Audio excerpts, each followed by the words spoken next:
नमस्कार विद्यार्थी मित्रांनो. आपण जर बघितलं तर एल-एल-बी 3 आणि 5 इयर्स साठी खूप विद्यार्थ्यांचा यामध्ये प्रश्न येत होता, की सर डायरेक्ट सेकंड इयरला ॲडमिशन घ्यायचं आहे. म्हणजे आता फर्स्ट इयरचं जर आपण बघितलं, दोन्ही सेमिस्टरचे रिझल्ट हे आता लागलेले आहे. फर्स्ट सेमिस्टरचं जर आपण फर्स्ट इयरची सेकंड सेमिस्टरचा रिझल्ट हा आज लागलेला आहे. खूप विद्यार्थ्यांचा डाऊट होता, की सर सेकंड इयरला जर आम्हाला ट्रान्सफर घ्यायचं आहे, कशा पद्धतीने प्रोसेस आहे त्या बाबतीत व्हिडिओ बनवा. त्यानंतर जे विद्यार्थी सेकंड इयरला होते आणि त्यांचं थर्ड आणि फोर्थ सेमिस्टर क्लिअर झालेलं आहे, अशा विद्यार्थ्यांना समजा ट्रान्सफर घ्यायचा असेल, त्या विद्यार्थ्यांनी कसं करायचं आहे, मग एल-एल-बी 3 इयरचे स्टुडंट असतील किंवा 5 इयरचे असतील, दोघांसाठी यामध्ये तुम्हाला इन्फॉर्मेशन सांगणार आहे. त्यामध्ये खूप विद्यार्थ्यांचा प्रश्न होता, की सर डायरेक्ट सेकंड इयरला ॲडमिशन घ्यायचं आहे. त्यासाठी प्रॉपरली रिक्वायरमेंट काय आहे? त्या बाबतीत तुम्हाला इन्फॉर्मेशन यामध्ये मी देत आहे. फर्स्ट जी इन्फॉर्मेशन आहे, की यामध्ये सर्व कॉलेजेसचे स्टुडंट यामध्ये अप्लाय करू शकतात. म्हणजे गव्हर्नमेंटचे असतील किंवा प्रायव्हेट कॉलेजेस असतील, हे दोन्ही कॉलेजचे विद्यार्थी प्रायव्हेट, गव्हर्नमेंट, अनएडेड जे काही कॉलेजेस आहेत, ते सर्व विद्यार्थी या प्रोसेसला अप्लाय करू शकतात. फक्त एवढीच आहे, तुम्हाला कोणत्याही सब्जेक्टमध्ये के-टी नाही पाहिजे आणि जर असेल तरी सुद्धा तुम्ही अप्लाय करू शकता. पण लास्ट इयरला जर आपण बघितलेलं, की ज्या विद्यार्थ्यांना के-टी होते आणि त्यांनी कॉलेजला चेंजसाठी ट्रान्सफरसाठी अप्लाय केलं होतं, तर ड्यू टू के-टी त्यांना कॉलेज अलॉट झालेलं नव्हतं. ओके. सो ते सुद्धा तुम्ही लक्षात ठेवणं गरजेचं आहे आणि ज्या विद्यार्थ्यांना फर्स्ट क्लास आहे, त्यांना जी-एल-सी पाहिजे असेल किंवा अजून चांगले कॉलेजेस पाहिजे असतील, तर ते विद्यार्थी नक्की कॉलेजला ट्रान्सफर तुम्ही घेऊ शकता. त्यासाठी आता एलिजिबिलिटी काय आहे, ते तुम्हाला एकदा मी यामध्ये सांगत आहे. बघा पहिल्या, दुसऱ्या, तिसऱ्या किंवा चौथ्या वर्षात एकदा प्रवेश घेतलेला उमेदवार त्याच शैक्षणिक वर्षात इतर कोणतीही संस्था बदलून मागण्यास पात्र असणार नाही. म्हणजे जे विद्यार्थी आता समजा एल-एल-सी-ई-टी झालेली आहे तुमची आणि तुमचं आता ॲडमिशन झालेलं असेल, तर तुम्ही त्या वर्षामध्ये तुम्ही ॲडमिशन दुसऱ्या ट्रान्सफर घेऊ शकत नाही. पण आता सेकंड इयरला जे विद्यार्थी असतील, ते डेफिनेटली यामध्ये पार्टिसिपेट करू शकतात. थर्ड इयरला समजा तुम्हाला घ्यायचं असेल, तर थर्ड इयरला तुम्ही यामध्ये घेऊ शकतात. यामध्ये फक्त जे विद्यार्थी कॅप थ्रू ॲडमिशन वगैरे घेत असतात, प्रवेश घेतात, तेच विद्यार्थी यामध्ये एलिजिबल आहेत. ओके. त्यानंतर जे विद्यार्थी ई-डब्ल्यू-एस कॅटेगरीमधून ॲडमिशन घेतात, ओके, किंवा जम्मू-काश्मीर कोटाचे काही विद्यार्थी असतील, ते विद्यार्थी म्हणजे अधिसंख्य जागेतील कोट्यावर म्हणजे JNK quota, allotted seat type general, EWS प्रवेश घेतलेल्या उमेदवारांना संस्था बदलून घेता येणार नाही. म्हणजे ई-डब्ल्यू-एसचे जे विद्यार्थी असतील, ते जर यामध्ये जर ॲप्लाय करणार असेल, तर त्या विद्यार्थ्यांना इकडे ॲप्लाय करता येणार नाही. ड्यू टू तुम्ही कॅटेगरीमध्ये ॲडमिशन हे घेतलेलं आहे आणि ती सीट्स तुम्हाला दिलेली आहे म्हणून. ओके. सो सदर बदल प्रथम वर्षाच्या किंवा संबंधित वर्षाच्या गुणांच्या आधारे म्हणजे तुम्हाला सांगितलेलं तुमचे जे मार्क्स असणार आहेत, तुमचे जे पर्सेंटेज असणार आहे त्यावरतीच तुमचं ॲडमिशन तिकडे होणार आहे. जी-एल-सीमध्ये जर तुम्हाला फर्स्ट क्लास जर तुम्हाला फर्स्ट आणि सेकंड इयरला जर असेल, म्हणजे फर्स्ट इयरला समजा फर्स्ट क्लास आहे. सेकंड जो सेमिस्टर आहे त्याला सुद्धा जर फर्स्ट क्लास आहे. ओके. तर डेफिनिटली तुम्हाला चांगलं त्यामध्ये ॲडमिशन चांगले कॉलेजेस तुम्हाला भेटू शकतात आणि नक्की तुम्ही अप्लाय करणं गरजेचं आहे जर तुम्हाला चांगला कॉलेजेस पाहिजे असेल तर. ओके. त्यानंतर कॅप राउंड प्रोसेसमध्ये विद्यार्थ्यांना त्रिवर्षीय अभ्यासक्रमासाठी दुसऱ्या किंवा तिसऱ्या वर्षासाठी जसं मी सांगितलं तर फर्स्ट इयर विद्यार्थ्यांचं कंप्लीट झालेलं आहे. सेकंड इयरला अप्लाय करताय डेफिनिटली तुम्ही अप्लाय करू शकता. जे विद्यार्थी सेकंड इयर ज्यांचं कंप्लीट झालं असेल आणि जे विद्यार्थी थर्ड सेमिस्टरला दुसरीकडे अप्लाय करणार आहेत, तर ते विद्यार्थी सुद्धा इथे एलिजिबल आहेत. 5 वर्षीय अभ्यासक्रम म्हणजे 5 इयर एल-एल-बीसाठी विद्यार्थ्याला दुसऱ्या किंवा तिसऱ्या किंवा चौथ्या किंवा 5व्या वर्षाकरता महाविद्यालय बदल करण्यासाठी अर्ज करता येईल. ओके. त्यामध्ये मग तुमचे जे सेमिस्टर वाईज जे असतात म्हणजे आता फर्स्ट इयर आहे, तर 2 सेमिस्टर असतील. ओके. त्यानंतर समजा सेकंड इयर आहे, तर 4 सेमिस्टर क्लिअर पाहिजे. ओके. जसं यामध्ये लिहिलेलं आहे, दुसऱ्या वर्षामध्ये बदल करण्याकरता सदर विद्यार्थी प्रथम वर्षामध्ये फर्स्ट इयरमध्ये प्रथम व द्वितीय सत्र म्हणजेच फर्स्ट सेमिस्टर आणि सेकंड सेमिस्टर उत्तीर्ण असणे आवश्यक आहे. यामध्ये सुद्धा सांगितलेलं आहे. तिसऱ्या वर्षामध्ये जर बघितलं तर 4 सेमिस्टर असतील. चौथ्या वर्षामध्ये 6 सेमिस्टर असतील आणि 5व्या वर्षामध्ये जर विद्यार्थ्यांना घ्यायचं असेल, 8 सेमिस्टर तुमचे क्लिअर असणं गरजेचं आहे. या पद्धतीने नॉर्मली तुमच्या ॲडमिशन प्रोसेस हे चालू असतात आणि सेमिस्टर वाईज तुम्ही क्लिअर असणं नेहमी गरजेचं असतं. ओके. त्यानंतर जर आपण बघितलं तर आता विद्यार्थ्यांना एका महाविद्यालयामध्ये बदलीबाबतचा अर्ज सादर करता येईल. ओके. अर्जासोबत पूर्वीच्या महाविद्यालयाचे एन-ओ-सी म्हणजे तुम्हाला डॉक्युमेंट्स काय पाहिजेत आता? डॉक्युमेंटसाठी तुम्हाला यामध्ये काय पाहिजे? तर ज्या कॉलेजमध्ये तुम्ही आहात, ओके, त्या कॉलेजची एन-ओ-सी पाहिजे, की तुम्ही ॲडमिशन दुसऱ्या कॉलेजमध्ये घेत आहात, ट्रान्सफर करत आहात. त्यांना कोणतंही ऑब्जेक्शन त्यामध्ये नाही आहे. हे असणं गरजेचं आहे. ओके. सबब अर्ज करतेवेळी विद्यार्थ्याने संबंधित महाविद्यालयातील रिक्त जागा म्हणजे ज्या कॉलेजमध्ये तुम्ही अप्लाय करणार आहात, तिथे एकदा व्हिजिट करायची आणि तिथे बघायचं, की किती सीट्स पेंडिंग आहेत. 20 सीट्स पेंडिंग आहेत का? 10 सीट्स पेंडिंग आहेत का? हे विचारायचं आणि नंतर तुम्ही अप्लाय करायचं आहे. म्हणजे जे काही जागा तुम्ही बघणार आहात, त्या जागा विचारात घेऊन अर्ज तुम्हाला करायचा आहे. ओके. आणि संबंधित तक्त्यामध्ये ना हरकत प्रमाणपत्र हे संबंधित सोबतच्या तक्त्यामध्ये नमूद कालावधी असणे आवश्यक आहे. 1 ऑगस्ट 2026 रोजी पूर्वी घेण्यात आलेले. तर 1 ऑगस्ट 2026 रोजी काही विद्यार्थ्यांनी समजा एन-ओ-सी घेतली असेल, तर ते चालणार नाही. 1 ऑगस्ट नंतरच तुम्हाला एन-ओ-सी घ्यावं लागेल, जर तुम्हाला ट्रान्सफर करायचं असेल तर.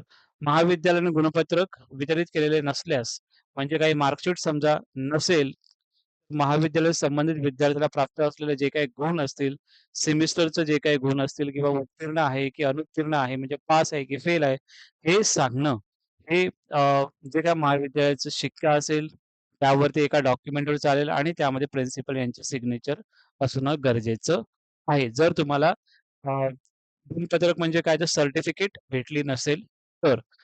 ओके. त्यानंतर विद्यार्थ्यांना ज्या महाविद्यालयामध्ये बदलीने प्रवेश घ्यावयाचा आहे, त्या संस्थेच ॲनेक्सर ए कोणते ॲनेक्सर ए आहे ते तुम्हाला याची पी-डी-एफ डायरेक्टली तुम्हाला टेलिग्राम चॅनलला पाठवून देईन. ॲनेक्सर ए असेल, जे काही ॲनेक्सर आहे ते सर्व तुम्हाला कशा पद्धतीने फिलअप करायचं ते सांगणार आहे. पण त्याचे जे पी-डी-एफ्स असतील किंवा हा पूर्ण फॉर्मच आहे, तो डायरेक्टली तुम्हाला टेलिग्राम चॅनलला पाठवून देईन. टेलिग्रामची लिंक या व्हिडिओच्या डिस्क्रिप्शन बॉक्समध्ये दिलेली आहे. ओके. सो ॲनेक्सर एमध्ये विहित नमुन्यांची विनंती अर्ज जो आहे तो आपल्याला भरायचा आहे. सध्या शिक्षण घेत असलेल्या महाविद्यालयाचे ओरिजिनल एन-ओ-सी म्हणजेच नॉन ऑब्जेक्शन सर्टिफिकेट लागणार आहे. एक डॉक्युमेंट आहे ॲनेक्सर ए.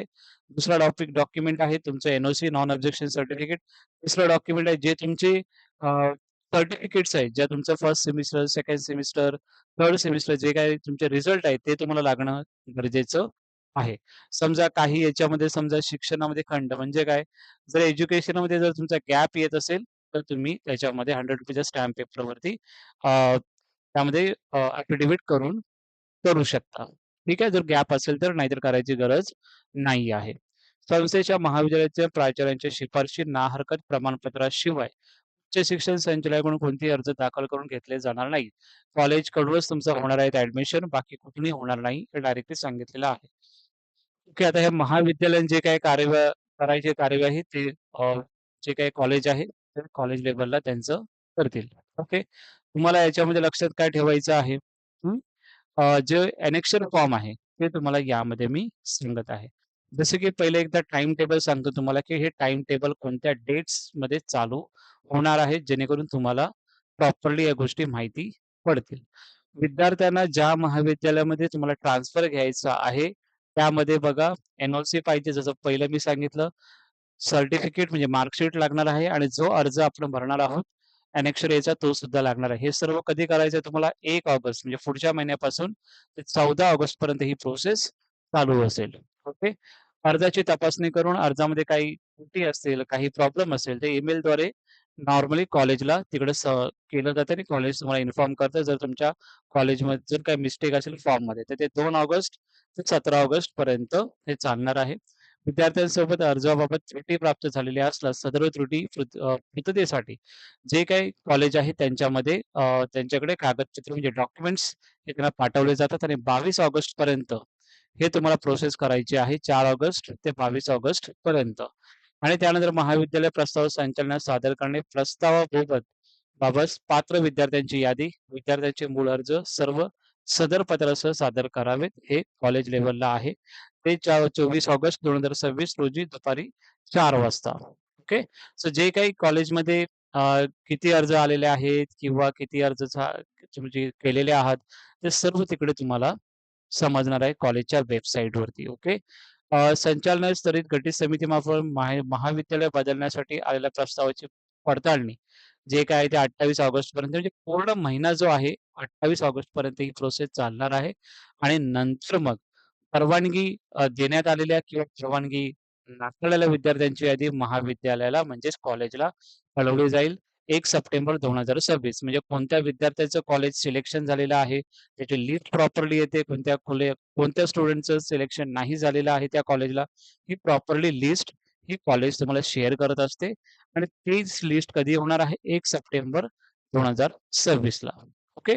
यामध्ये सांगितले की महाविद्यालयीन विद्यार्थ्यांचे अर्ज सहपत्रासह महाविद्यालयाची शिफारस म्हणजे एन-ओ-सी ॲनेक्सर बी, सी मधील संचालनास 24 ऑगस्ट 2026 रोजी दुपारी 4 वाजेपर्यंत जमा करावी.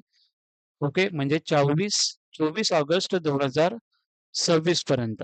ओके. पण नॉर्मली तुम्हाला हे जे डॉक्युमेंट्स वगैरे प्रॉपरली फिलअप करून घ्यायचे आहेत, ते 14 ऑगस्ट प्रॉपरली त्यामध्ये तुम्ही अगोदरच डॉक्युमेंटेशन वगैरे सर्व गोष्टी प्रॉपरली कॉलेजला करायचं आहे. 1 ऑगस्टपर्यंत ती प्रोसेस तुम्ही चालू करू शकता.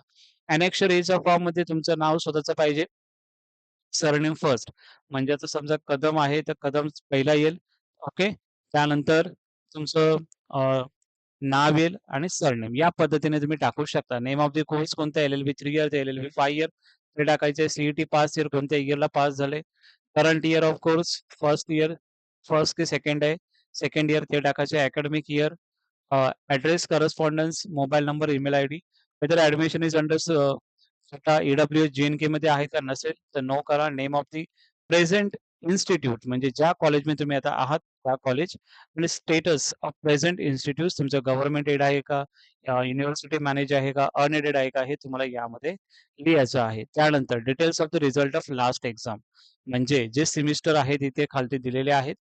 First semester, second semester, third semester, fourth semester जे काय मंथ, इयर पासिंग आहे, किती मार्क्स पडले, टोटल मार्क्स, पर्सेंटेज, पास असेल तर पास लिहा, फेल असेल तर फेल लिहा, ए-टी-के-टी असेल तर ए-टी-के-टी लिहा. ओके. नॉर्मली पास असेल तर जास्तीत जास्त विद्यार्थ्यांचे चान्सेस आहेत तुम्हाला ॲडमिशन भेटण्याचे. बॅकलॉग असेल तर बॅकलॉग त्यामध्ये टाकू शकता. Name of the aspiring institute ज्या ॲडमिशन कॉलेजमध्ये घ्यायचं आहे तुम्हाला त्या कॉलेजचं नाव टाकायचं. कॉलेज काय आहे, गव्हर्नमेंट एडेड आहे का, अनएडेड आहे का ते तुम्हाला इथे मेन्शन करायचं आहे. Reason for asking transfer change university पूर्ण युनिव्हर्सिटी जर चेंज असेल तर इथे तुम्हाला लिहू शकता आणि इन्स्टिट्यूट ट्रान्सफर इन्स्टिट्यूट जे काय आहे ते इथे प्रॉपरली तुम्हाला मेन्शन करायचं आहे. कोणत्या डेटला करणार आहात ते डेट लिहा इथे. Name of the signature of the student इथे काय लिहिलंय स्टुडंटचं लिहिलंय तुमची सिग्नेचर पाहिजे. तुमचं नाव लिहा आणि सिग्नेचर करा.